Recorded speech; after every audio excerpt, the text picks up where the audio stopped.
Olá pessoal, e vamos nós para a nossa videoaula de número 46, na qual nós vamos dar continuidade à videoaula 45, onde nós já falávamos sobre primitivas de funções integráveis, agora então a parte 2. Na videoaula anterior, vamos lembrar o que nós fizemos? A gente tinha uma função f qualquer integrável, definida no intervalo fechado AB da reta, e nós definimos a partir dessa função f uma nova função f maiúscula do intervalo fechado AB na reta, que era definida variando o intervalo de definição da f.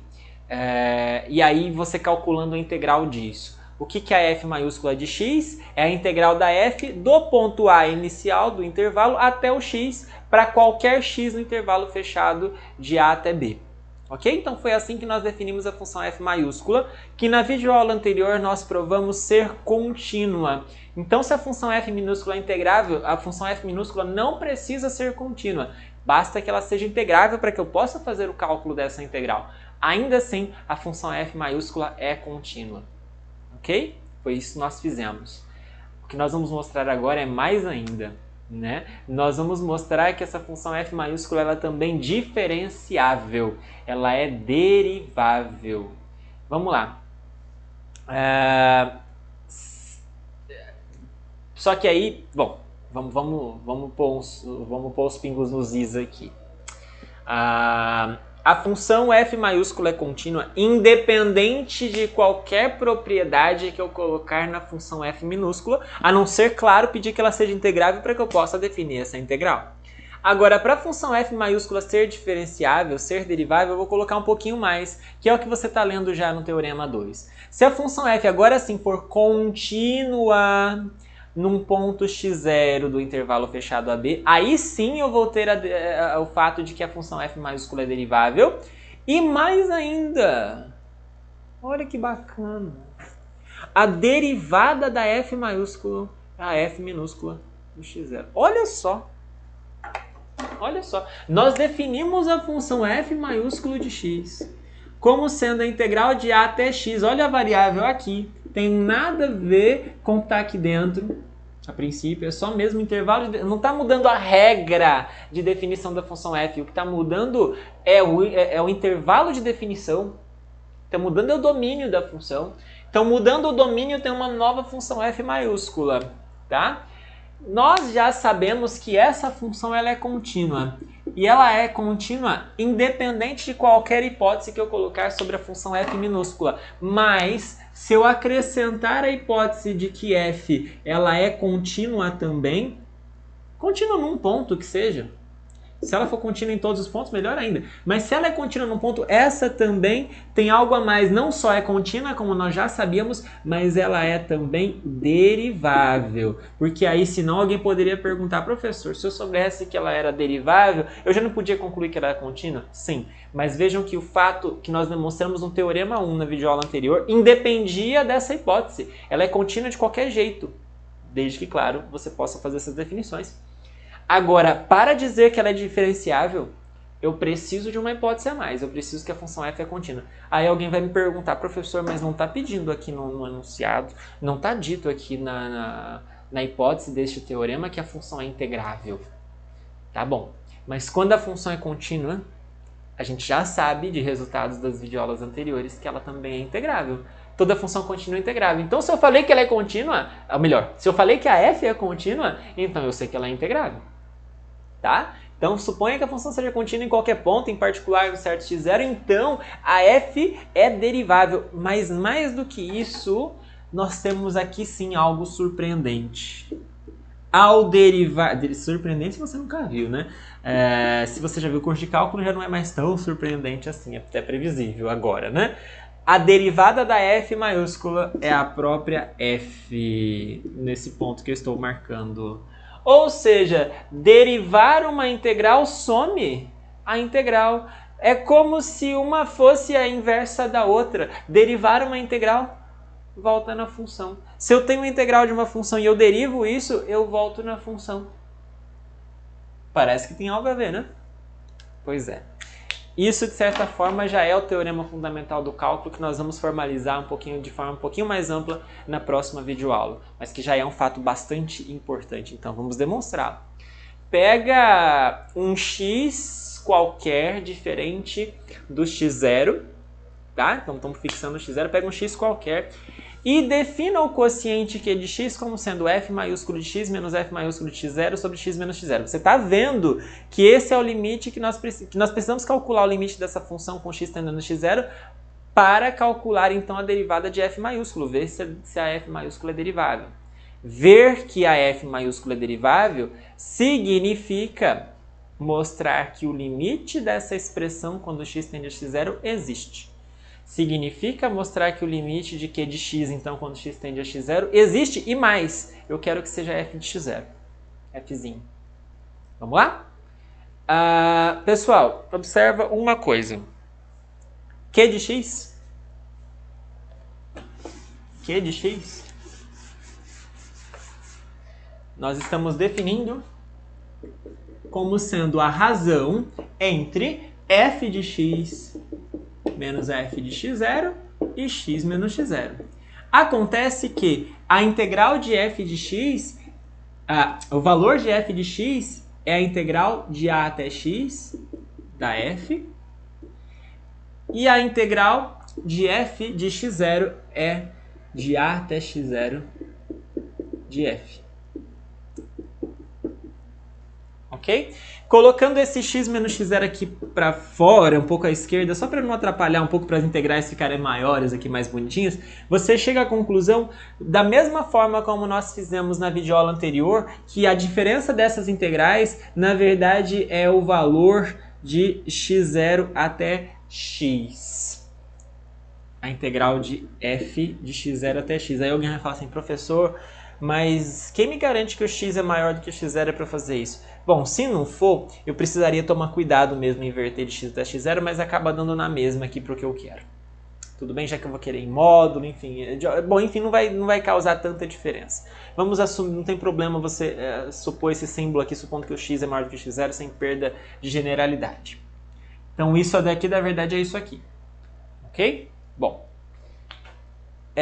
O fato do f de x0 ser constante, porque é uma função calculada num ponto, faz então com que a gente tenha a seguinte conclusão. O que acontece quando eu em módulo, que eu disse para vocês que a gente vai pensar isso aqui em módulo, módulo de Q de x menos f de x0, então põe um menos f de x0 aqui que é uma constante, é o módulo disso aqui menos f de x0. Ok? Bom, aí, veja, essa diferença, Q de x menos f de x0 acaba entrando nesse valor, pelo que nós estávamos falando, olha só.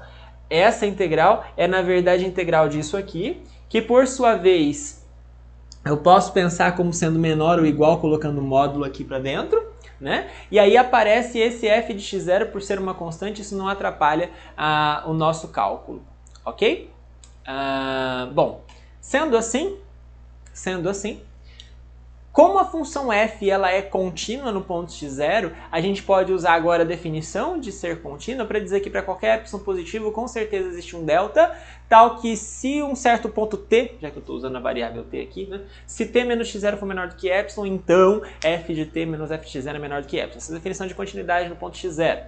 Então, se eu pegar qualquer ponto próximo do x0, ou seja, t menos x0 menor do que epsilon em módulo, segundo a informação estrela que nós acabamos de falar ali, segundo essa informação aqui que nós tiramos das propriedades de integral e tal, eu não fiz detalhadamente, mas você pode pensar um pouquinho com calma aí, porque esse finalzinho vale, mas usando as propriedades de integral, você pode perceber então disso que Q de x menos f de x0, que é isso aqui, segundo estrela, menor ou igual, veja, menor ou igual, então isso aqui é menor. F de t menos f de x0 não é menor do que epsilon? É menor do que epsilon. Só que então isso aqui ficaria menor do que uma constante epsilon. Só que vai de x0 até x, então isso aqui sai x menos x0 ou x0 menos x, dependendo de quem é maior que quem. Enfim, módulo sai x menos x0. Né? Então isso aqui acaba virando menor do que epsilon vezes x menos x0, que você vai cancelar e vai ficar só o epsilon. Ou seja, o limite de Q de x, aqui apareceu um G, não é G aqui, tá? Desculpa aí, esquece a perninha aqui. O limite de Q de x quando x tende a x0 é esse valor. Nós acabamos de mostrar que Q de x menos f de x0 é menor do que epsilon para todo epsilon positivo, em dadas as condições do ponto... Ah, aqui eu pus x, né? T, pessoal. Era para ser t. Desculpa. Desculpa a falha aqui. Aqui era para ser um certo t.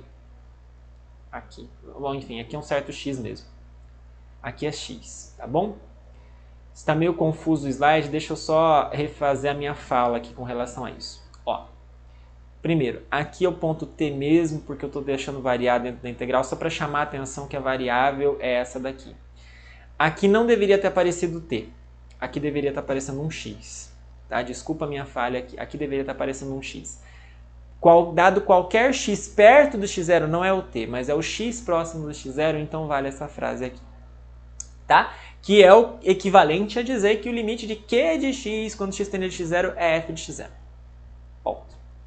Ou seja, nós acabamos de mostrar, deixa eu esclarecer como ficou errado esse final, nós acabamos de mostrar que o limite de Q de x quando x tende a x0 é igual a f de x0. Mas ora, o que era Q de x mesmo? Q de x era f de x menos f de x0 dividido por x menos x0. Nós mostramos que isso aqui existe e é igual a f de x0. Mas isso aqui é exatamente a definição de f' de x0. Portanto, f' de x0 existe e é igual a f de x0, como exatamente a gente queria demonstrar, concluindo então esse resultado. Ok? Então, moral da história. Só ficou faltando um pedacinho que foi aquela fórmula estrela. Recomendo que você pense um pouquinho nela. Eu acho que ficou ali muito rápido ali aquela conclusão. Eu acabei faltando falar algum detalhe. Eu preferi agora não comentar por conta da aula já está sendo gravada, não quis pausar a aula, mas recomendo que você pense um pouquinho naquele finalzinho, porque vale aquela fórmula estrela, tá bom? E aí, com isso, pessoal, você pode perceber o seguinte. Vou lembrar vocês do resultado que está dito. Se a função f é contínua em todo um intervalo fechado AB, então a função f de x, definida assim, ela é derivável em todo o intervalo AB. Essa é a consequência do que nós vimos. E mais, f' de x é sempre igual a f de x para todo x no intervalo fechado de AB. Foi isso que nós provamos agora no Teorema 2. Ou seja, a função f maiúsculo é uma função que, quando eu derivo, dá a própria função f. Essa propriedade me interessa. Quando uma função tem essa propriedade, eu falo que essa função ela é uma primitiva da f. Então, seja g uma função derivável no intervalo fechado AB, cuja derivada dê a função f para todo x no intervalo AB. Nessas condições, eu falo que a função g é uma primitiva de f. Em particular, esta função f maiúsculo é uma primitiva de f, porque quando eu derivo ela dá a função f para todo x no intervalo fechado. Tudo bem? Com isso nós terminamos esta videoaula, que vai culminar na próxima com esse grande finale que falta aí. Tá bom? Bons estudos e até a próxima videoaula.